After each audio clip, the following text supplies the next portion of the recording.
Ahojte, veľmi nás dojal list Ježiškovi od malej Vicky, ktorá si prijala pod vianočný stromček ružový bicykel, ktorý odovzdal náš kolega Vládko spolu s Evičkou Rusnákovou. A my ako firma Cactus Bike sme sa rozhodli, že v tomto vianočnom duchu budeme pokračovať aj naďalej. A preto sme oslovili nadáciu Kolobeh života, ktorá sa stará o deti bez rodiny alebo rodičov. A my sa teraz presunieme do Trenčína, kde tento bicyklik odovzdáme malej Jessike. Tak poďme na to.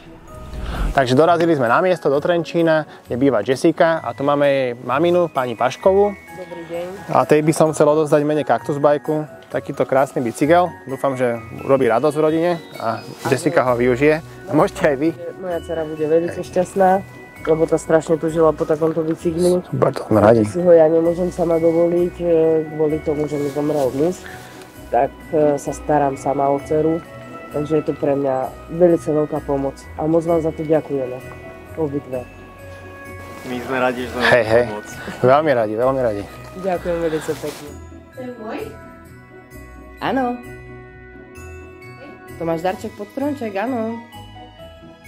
Z Bratislavy ti chalani doviezli Cactus Bike. Páči? Veľmi krásny. Vám. No povedz, jak sa cítiš, lebo viem, že No úžasne. Paráda. To strašný strach. No akože opadol mi kameň zo srdca, lebo v živote som v takejto situácii nebol, takže wow, super, paráda. Som rád, že to takto dopadlo. A že môžeme vyčarovať úsmev aj iným na tvári.